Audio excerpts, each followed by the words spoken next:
8 de la mañana con 33 minutos. Estamos aquí al lado con Sebastián Aguirre porque viene la agenda económica. ¿Cómo estás, Fernando? ¿Cómo estás, Sebastián? Buenos Carola, días. ¿qué tal? Buenos días. Así es, estamos compartiendo otra edición de Agenda Económica, una nueva semana para este día, lunes 13 de enero. Datos para partir el día. El dólar a esta hora está abriendo al alza, ojo, está subiendo, llega a los 1.014 pesos el tipo de cambio acá en nuestro país. Por otro lado, el cobre a esta hora está cotizándose en $4.31 y la UF empieza un leve descenso. Recordemos que con el dato de inflación negativo que tuvimos la semana pasada, que conocimos la semana pasada, correspondiente a diciembre, vendrá un reajuste negativo para la UF. Esa puede ser una buena noticia. Hoy día tiene un valor de 38.429 pesos. Con esos dos datos entonces partimos agenda económica y vamos a hablar de inmediato de lo que va a ocurrir durante el día de hoy con la reforma de pensiones, en un día súper importante porque hoy finalmente se van a presentar las indicaciones a la reforma de pensiones en el Senado. A las 12 del día, a mediodía, está establecido el plazo para que el gobierno entregue a más tardar a esa hora las indicaciones, es decir, los cambios al proyecto de reforma de pensiones. Y aquí se va a concretar ya finalmente un hito bien relevante en la tramitación de la reforma, porque las indicaciones que vaya a presentar el gobierno hoy van a ser el reflejo de todo aquello que se negoció y se conversó con la oposición. Es decir, viene una jornada en la que vamos a ver materializado ya el trabajo de negociaciones de todas estas semanas y meses hacia atrás que se había dado en el Senado precisamente, que buscaban generar un espacio de acuerdo, de consenso entre el oficialismo y la oposición. Por lo tanto, hoy día ya se materializa eso. Después de la presentación de indicaciones vendrán las jornadas de votación. El miércoles va a ser el último día de votación, pero si es que eventualmente no se llega a votar todo, se extiende esto hasta el jueves. La idea de todas maneras es que este proyecto salga votado ya de la Comisión de Trabajo durante esta semana. Y ya entra en tierra derecha entonces el trabajo de la Cámara Alta respecto a la reforma, porque una vez que salga de la Comisión de Trabajo, tendrá que pasar a la Comisión de Hacienda y luego a la Sala del Senado para ver si es que alcanzan a cumplir con el plazo que se impusieron gobierno y senadores de llegar a fines de este mes, a fines de enero, con el proyecto despachado desde la Cámara Alta. Si se logra eso, sería un gran hito y probablemente el avance más importante de una reforma previsional de todas las que se han discutido en los últimos gobiernos también. Por lo tanto, va a ser bien importante lo que ocurra hoy y las reacciones que haya. Ahora, aquí hay que estar atento hoy día en las indicaciones. Se ha discutido muchísimos temas en toda esta reforma. Ha habido muchas propuestas sobre la mesa también. Por lo tanto, habrá que estar atentos fundamentalmente a dos temas. Uno de ellos tiene que ver con el destino del 6%. Hoy día va a quedar zanjado, en estas indicaciones va a quedar reflejado de qué manera se va a distribuir ese 6% de cotización adicional. Hay consenso en que es necesario aumentar esa cotización. Hay consenso también en que esa cotización extra la tiene que pagar el empleador y que se va a ir implementando de manera gradual en los próximos años ese incremento de cotización. Lo que está fundamentalmente en discusión es cómo se distribuye ese 6%. Y lo que estaría sobre la mesa como una de las fórmulas tiene que ver con destinar 1,5% de esa cotización extra, 1,5 puntos a mecanismos de seguro social. Por dos vías. Una parte va a ir al bono tabla, como se ha denominado a esta compensación entre hombres y mujeres. Hoy día, un hombre y una mujer que tienen el mismo monto ahorrado al término de su vida laboral, con la misma condición familiar, llegan a jubilar y tienen a la misma edad y tienen una diferencia de 11%. Las mujeres reciben 11% de pensión menos respecto a los hombres. ¿Cómo compensar esa brecha? Es lo que se establece en ese bono tabla, como se ha denominado, que se debería financiar con cerca de 0,5 puntos de los 6 en total que se van a adicionar a la cotización obligatoria. El resto, el punto extra que se plantea en esta creación de seguros sociales, tendría que ver con esta suerte de préstamo al Estado que se va a realizar en esta reforma. ¿Qué significa eso? Que serán los cotizantes los que van a recibir una suerte de certificado, ¿no?, de la inversión hecha en instrumentos de bono estatal, un préstamo que se va a generar al Estado para permitir el aumento de pensiones de aquellos que hoy ya han jubilado o están cerca de jubilar y que tendrá un premio de 0,1 UF por año cotizado. Aquí hay que estar atento fundamentalmente en esto, en la indicación que se presente hoy. Habrá que ver si es que ese beneficio que se va a entregar se va a asignar desde un piso de 5 años de cotización en adelante, o sea, lo recibirán ese bono aquellos que a lo menos tengan 5 años cotizados, o bien si es que será con un nivel de cotización mayor. Y eso es relevante también porque en la oposición pedían que este beneficio de 0,1 UF por año cotizado se entregara recién a partir de los 15 años en adelante, como una manera de fortalecer e incentivar sobre todo a la formalidad y a la cotización a lo largo del tiempo. En la medida en que las personas cotizan más, participan del mercado laboral formal, que están adscritas al sistema y que participan activamente, bueno, se genera un incentivo, un premio con ese componente que se va a financiar con este préstamo al Estado. Las condiciones en las que se va a establecer ese mecanismo es lo que vamos a conocer hoy día. El piso mínimo para poder acceder al beneficio, la forma en la que se va a establecer ese préstamo al Estado, en qué condiciones, a qué tasa de referencia, por ejemplo, se va a devolver ese préstamo. El informe financiero adosado a esa propuesta también es muy relevante porque es necesario saber de qué manera el Estado a futuro va a ir pagando ese préstamo a los afiliados. Todos esos son los detalles que vamos a conocer hoy día con las indicaciones que presente el gobierno en esta materia. Eso respecto al destino del 6%. Y el otro punto muy relevante al que hay que mirar con atención tiene que ver con la separación de la industria. Este es un elemento central también dentro de la reforma de pensiones. El gobierno lo había planteado en términos mucho más radicales. Lo que se buscaba era separar la industria, distribuir, o sea, generar por un lado un mecanismo centralizado de administración de las cuentas que permitiera abrir la cancha a más actores para que se dediquen a invertir los ahorros. Bueno, esa idea probablemente no tenga el sustento suficiente como para ser incluida en esta parte de la reforma, pero sí tenemos que ver si es que se propone, por ejemplo, una licitación de stock de afiliados, que es el mecanismo que se ha buscado para generar más competencia en el sistema. ¿Qué significa eso?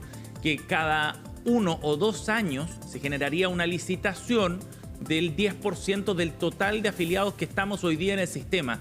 En un sistema que sería aleatorio, 10% al azar de los afiliados estarían sometidos a esta licitación para que entren nuevos actores eventualmente que ofrezcan una comisión más baja. El objetivo es fundamentalmente generar más competencia en el sistema, menores cobros de comisión y de esa manera entonces generar no solo mayor adhesión desde el punto de vista ciudadano, sino beneficios también directos por el menor costo que tendría para los usuarios. Y también buscar empresas, nuevos actores que puedan quizás generar mejores rentabilidades también dentro del sistema.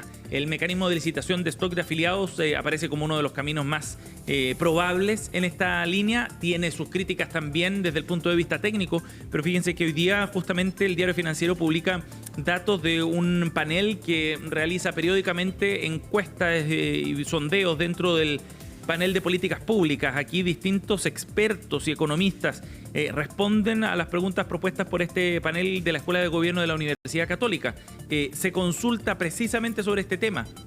Respecto a la reforma de pensiones, ¿debe incluir un componente que aumente la competencia entre AFP y reduzca las comisiones? Bueno, el 83% del panel UC respalda esta idea de que la reforma incluya mayor competencia. Se detecta entonces un problema competitivo en el sistema. No necesariamente todos están de acuerdo con una u otra herramienta para inyectar más competencia, pero sí está detectado el problema y eso parece bien relevante. Un punto adelante en este panel donde participan académicos, investigadores, economistas y expertos en otras materias respondiendo a estas preguntas. Y ese sustento técnico probablemente que hoy tiene esta idea de generar más competencia en el sistema y de eventualmente de licitar, como decíamos, el stock de afiliados, le tiene como novedad principalmente ese respaldo técnico que ya había manifestado también de alguna forma, matizado quizás la mesa técnica de pensiones, la mesa asesora. Bueno, eso como los puntos centrales. Hoy entonces a mediodía más tardar deberían estar presentadas estas indicaciones y ya entramos en tierra derecha en la tramitación de la reforma previsional allí en el Congreso. Bien, 8:43. Vamos a ir a otro tema para hablar de datos bien interesantes que arroja un reporte que ha elaborado el Foro Económico Mundial. Es el reporte 2025 del futuro de los trabajos, donde se analizan cuáles son los cambios y tendencias que se están observando en el mercado laboral y cómo esto va a ir cambiando las lógicas de empleabilidad hacia el futuro. Cuáles son los trabajos más demandados, cuáles son los trabajos menos demandados en un escenario donde se va ampliando el acceso digital y donde, dice el Foro Económico Mundial, esta organización internacional, donde plantean que este acceso a herramientas digitales se está redefiniendo y dándole una nueva forma al mundo del trabajo. Evidentemente que la inteligencia artificial aparece como un componente bien relevante, pero no es el único cuando hablamos de estas nuevas tecnologías que están generando cambios bien radicales. Este estudio se basa sobre una encuesta a ejecutivos a nivel global, por lo tanto tiene esa mirada desde la misma industria del mercado del trabajo y tiene algunos antecedentes bien concretos porque esto trae nombre y apellido, cuáles son los trabajos que están ganando cada vez más terreno, que son más demandados. Bueno, ahí aparecen temas como por ejemplo especialistas en manejo de Big Data, ingenieros FinTech, especialistas en inteligencia artificial y Machine Learning, desarrolladores de software, por ejemplo, y de aplicaciones, o especialistas en seguridad y en manejo de seguridad. Son algunos de los empleos que están ganando cada vez más terreno. Por el contrario, distintos tipos de asesores, por ejemplo, asesores en materia legal, diseñadores gráficos, secretarias legales o cajeros, aparecen como los trabajos que están cada vez menos solicitados, que van declinando. Y esto plantea varias dudas respecto a lo que hay que hacer, ¿no?, para enfrentar este nuevo escenario. Vamos a conversar de este tema, para eso estamos en contacto con el cofundador de Unlearning, Pere Palés. Está en contacto a esta hora. ¿Cómo estás, Pere? Bienvenido. Muchas gracias, Seba. Muy buenos días. Buenos días. Gracias por estar con nosotros. Bueno, Pere, este informe se aporta varios datos y es bien relevante porque va haciendo como una suerte de mapeo, ¿no?, respecto a lo que viene en el mercado laboral hacia el futuro, y eso ya nos puede llevar a conversar también sobre cuáles son las herramientas, los talentos, las habilidades que se necesitan para enfrentar este nuevo escenario de aquí hacia adelante. Primero, ¿qué te llama la atención de este reporte respecto a aquellos trabajos que están ganando más terreno cada vez más con más fuerza?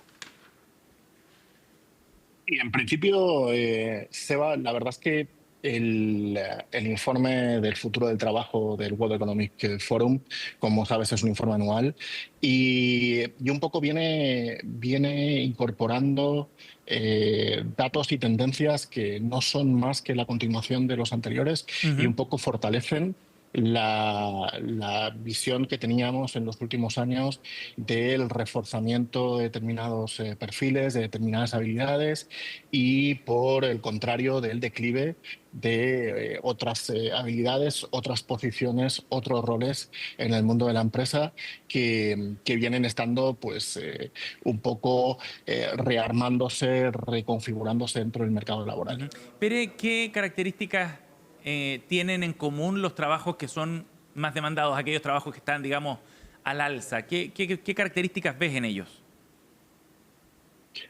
Pues en principio uno tendería a pensar que la principal característica es la introducción, la implementación de la tecnología como un factor habilitador. Probablemente este sea el factor hoy en día más relevante. Pero desde nuestro punto de vista, antes que eso, hay otro factor, si quieres, más actitudinal, que es la capacidad de desaprender, el desaprendizaje entendido como el cuestionamiento de los aprendizajes adquiridos. Es algo que hoy en día es súper relevante para cualquier trabajo, para cualquier desempeño y, sobre todo, fundamentalmente, Sebastián, la capacidad de reaprender. Creemos que esa es la base que sustenta el resto de skills, el resto de competencias que se adquieren. Y en ese sentido, ¿cómo se vincula, por ejemplo, ese proceso de reaprendizaje constante respecto a la dinámica que tiene el mercado laboral y lo que se ve en este listado, por ejemplo? ¿Cómo se proyecta eso a partir de aquellos trabajos que están más demandados, por ejemplo, o que serán más demandados hacia el futuro? Sí, por ejemplo, hay un dato, hay muchos datos dentro del informe del World Economic Forum. Hay un montón de data que es relevante y es interesante analizar. Pero, por ejemplo, como muestra, este estudio revela que el 48% de los puestos de trabajo pueden ser potenciados por el uso de inteligencia artificial. Ujú. Bueno, pues tenemos que ponernos a analizar cuáles son los más impactados por el uso de inteligencia artificial. Hay un estudio muy interesante que está patrocinado por el CENIA, el Centro Chileno de Inteligencia Artificial, por SOFOFA, por SENCE y por el Ministerio de Trabajo, Sí. que habla de forma muy detallada en qué profesiones, en qué roles tiene mayor impacto el uso potencial de inteligencia artificial generativa y cómo eso cambia el escenario. Yo creo que esa es una de las claves, un poco sustentado en eso que te decía antes, en la capacidad de desaprender y reaprender de forma estructurada. Ujú. Pere, Fernando Paulsen acá. Hola, mira, Hola Fernando, buenos días. yo hice mi columna de cuestión de opinión justamente sobre uno de los factores más importantes que tienen lugar en este ámbito de lo que tú estás señalando. Cuando hay que enseñar a la gente sobre el futuro en términos tecnológicos, en términos de todo lo que viene, la inteligencia artificial, toda la velocidad en lo que está generándose en términos de la digitalización del planeta, y te das cuenta, como lo dice el diario La Tercera en un artículo, de que tenemos un déficit enorme de profesores o de personas que pueden enseñarles a otros sobre este tipo de situación. ¿Cómo se asume una realidad tecnológica cuando tienes un déficit para que la gente lo pueda entender? Pues Fernando, es una muy buena pregunta. En realidad yo creo que tiene que haber un compromiso del sistema educativo desde el punto de vista público y desde el modelo de enseñanza y también un compromiso inequívoco por parte de las empresas, que ya lo hay, Fernando, ya lo hay. Yo creo que las empresas en Chile son muy conscientes de que tienen que incorporar estos ingredientes para formar a sus equipos y tratar de potenciar y reforzar su desempeño. Pues sería la otra patita importante. Pero señalas algo, Fernando, que para mí es súper importante. Y es que en estos tiempos de velocidad vertiginosa es crítico ser capaces de entender cuál es el escenario, de entender cuál es el contexto y también de qué tecnologías pueden eventualmente servirme desde el punto de vista Exacto. profesional, servirme como empresa para mi cometido, para agregar valor a mis clientes. Dicho de forma coloquial, Fernando, no volverse locos con todo lo que está pasando, sino ser capaces de analizarlo, ser capaces de contextualizarlo y actuar en consecuencia.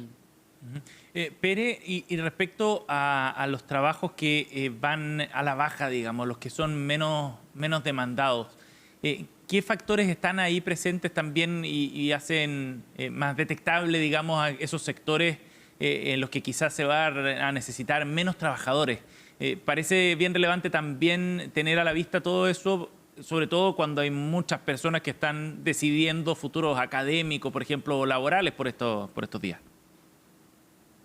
Sí, este informe que les mencionaba es muy interesante porque segmenta de forma bien concreta qué empleos tienen un mayor o menor impacto en cuanto al uso de inteligencia artificial generativa. Por ejemplo, tipos de empleos más manuales, tipos de empleos que están asociados al mundo de la construcción o asociados al mundo de la asistencia doméstica o del aseo o de conductores de buses o camiones. Pues son segmentos de empleos que van a estar más impactados Ujú. por la tecnología. Y después, por el contrario, pues tenemos, como tú bien decías en la introducción, analistas de sistemas, desarrolladores de software, abogados, secretarias, agentes de seguros, educadores, docentes, que tienen una mayor oportunidad de aprovechar el impacto de la inteligencia artificial en la mejora, en la potenciación de sus roles y de su desempeño. Ajá. Siempre es importante, Seba, entender, y creo que lo comparten, que la inteligencia artificial es un potenciador de tus habilidades, es un potenciador de tus competencias. Eso te iba a preguntar. Más que una amenaza, probablemente se ve como una herramienta que puede potenciar ciertos talentos, ciertas habilidades, ciertas capacidades, aunque cuesta verlo de esa forma a primera vista.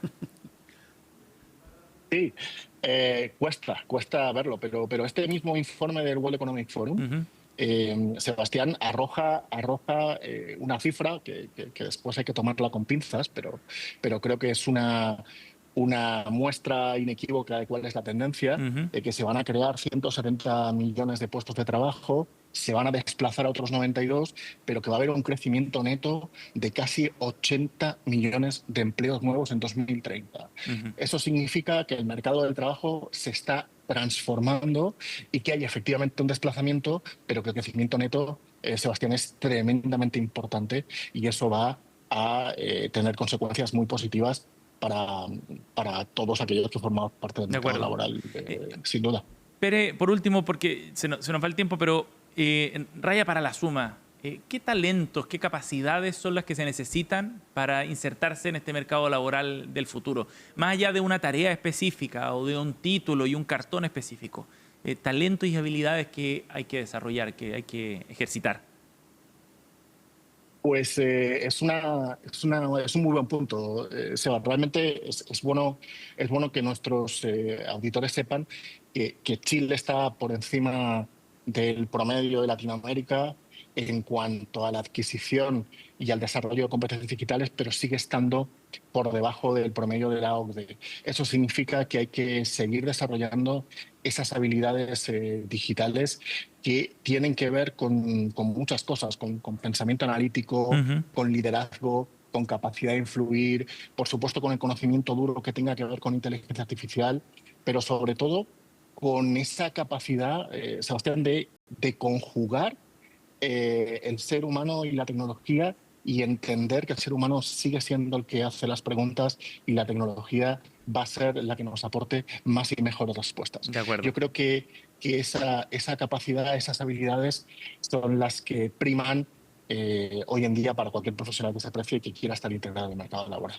Sí, estamos conversando sobre un tema con Pere Palés que es tremendamente contingente, Pere, y yo quiero insistir en el tema de cómo sugerirías tú que se generara una introducción pedagógica al interior de los habitantes del país sobre herramientas que están hoy día disponibles, pero que lo que básicamente producen es una nueva brecha de conocimiento entre los que saben usarla y los que no saben usarla, que siempre son mayoría, y desde ese punto de vista las potencialidades que se hablan del país, bueno, quedan básicamente en palabras, si es que no pueden materializarse porque no se entiende cómo funciona el sistema.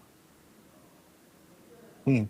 Sí, Fernando, estoy de acuerdo contigo. Yo creo que esto nos conduce a replantear por completo el sistema educativo desde la enseñanza básica. Sí. O sea, yo siento, y es una opinión muy personal, que el sistema educativo tampoco ha cambiado tanto en los últimos 25 años y necesariamente se tiene que repensar, se tiene que reorganizar, se tiene que reconfigurar en la introducción natural, y es importante señalar natural, de la tecnología como herramienta. Y eso es importante haciendo prevalecer los valores del ser humano y lo que el ser humano agrega en todo este proceso, que obviamente es todo. Pero creo que el sistema educativo se tiene que transformar, tanto en la enseñanza básica, media, como en la enseñanza universitaria. Y por otro lado, Fernando, lo que te decía un poco antes, las empresas ya hace tiempo que han detectado de forma clara esa brecha y están actuando en consecuencia, formando a sus equipos, dándoles mayor perspectiva, dándoles más y mejores habilidades en materia digital, no solo para agregar más valor a la compañía, sino para agregar más valor al cliente. Eso en el mundo de la empresa ya está funcionando, ya está dando réditos bien relevantes. Pero a nivel sociedad, yo creo que eso pasa por una reformulación del sistema educativo, que es algo que hay que hacer y que creo que se posterga ya desde hace muchos años. El CEO y cofundador de Unlearning, Pere Palés, ha estado con nosotros. Gracias, Pere, por esta conversación. Pere. Salud. Gracias a ustedes, ha sido un placer. Muchas gracias por la invitación. Bien, faltan 2 minutos para las 9. En un rato va a comenzar una jornada bien relevante de formalización en el Centro de Justicia. El caso Audio, el caso Factop y el caso de Larraín Vial en el rol respecto al Fondo Capital Estructurado son las 3 causas que está llevando adelante el Ministerio Público, que se van a juntar hoy en una mega formalización. En total son 19 imputados que hoy día enfrentan esta jornada, ya sea de formalización o reformalización de estas distintas causas. La Fiscalía, por un asunto de economía procesal, pidió concentrar todo en esta gran audiencia porque estas causas de alguna manera están vinculadas. El arista Factop es la investigación matriz, es lo que origina toda esta investigación de esta indagatoria del caso Factop. Aparece este audio que involucra a Luis Hermosilla, a María Leonarda Villalobos y que se transforma en la arista del caso Audio. Y de toda esta investigación, en la medida que el Ministerio Público fue avanzando, deriva también el rol respecto al Fondo Capital Estructurado. Pero los 3 tienen puntos en común, vasos comunicantes, y eso es lo que entonces lleva a esta gran formalización de 19 imputados. En el caso Factop, que es, como decíamos, el caso que origina toda esta indagatoria, ya se había solicitado la reformalización, bien digo, de 6 imputados. En este caso estamos hablando de Daniel y Ariel Sauer, ambos hermanos que controlaban Factop, su padre Alberto Sauer, también Rodrigo Toppelberg, socio, exgerente general de STF, corredora de bolsa, Luis Flores, que fue gerente general de esta corredora, y del abogado Darío Cuadra. Ellos van a ser reformalizados.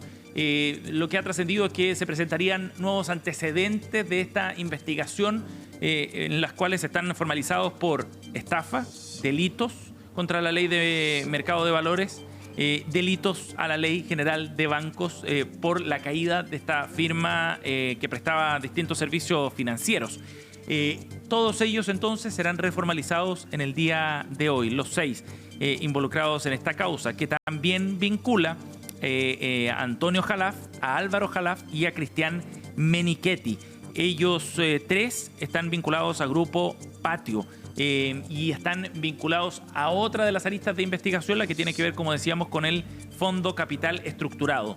De esa línea de indagatorias, hoy día serán formalizados también 8 ejecutivos del grupo financiero Larraín Vial, porque participaron en la creación y en la administración de este fondo de inversiones, Capital Estructurado 1, que se creó con la idea de reorganizar deudas de los ex socios del Grupo Patio, los hermanos Jalaf. Los ejecutivos que van a ser formalizados hoy son Manuel Bulnes, socio y ya exdirector ejecutivo de Larraín Vial, Felipe Porcio, socio y gerente de finanzas corporativas, Claudio Yáñez, gerente general de Larraín Vial Activos, y los directores Andrea Larraín, Andrés Bulnes, Rafael Correa, Sebastián Cereceda y Jaime Olivera, por la responsabilidad que les puede caber en el delito de lavado de activos, estafa, delitos tributarios y entrega de información falsa al mercado, entre otros aspectos. Ahí entonces un resumen a grandes rasgos de lo que viene hoy día en esta mega formalización para 3 indagatorias súper relevantes. Y un último dato antes de cerrar, Fernando, ¿ya? Carola, ¿se acuerdan ustedes del proyecto Pascualama? Claro que sí. Un proyecto minero gigante que se trató de desarrollar en Atacama, exactamente. Hace 4 años el Tribunal Ambiental decretó su cierre de ese proceso por todos los impactos ambientales que tuvo y por el incumplimiento de la normativa ambiental. Bueno, la empresa canadiense Barrick está de vuelta, de acuerdo a lo que revela hoy día el diario El Mercurio.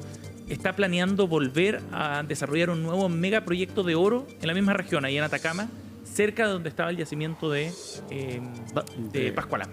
Exactamente. Perfecto. Está en trabajo de exploración, en sondajes, en desarrollo también de vínculos con la comunidad en la zona, para tratar de desarrollar desde cero otro proyecto con otras condiciones, con otros estándares también, respetando la normativa y con la vigente. ventaja de que hay aprendizaje respecto Sin de duda. las cosas que se pueden hacer y lo que no se puede hacer. Sí. De acuerdo a lo que habíamos reporteado, la empresa vivió un cambio interno muy grande también a nivel internacional. Sí. Se fusionó con otras empresas sudafricanas, ha adquirido mucha experiencia también en el desarrollo y están muy interesados en volver a desarrollar este proyecto. Según el Mercurio, tendría una inversión contemplada superior a los 3.000 millones de dólares. Así que va a ser otro caso bien controvertido en el contexto de la discusión ambiental a partir de Dominga. Bien traía, venía a colación este dato. Muchas gracias, Sebastián.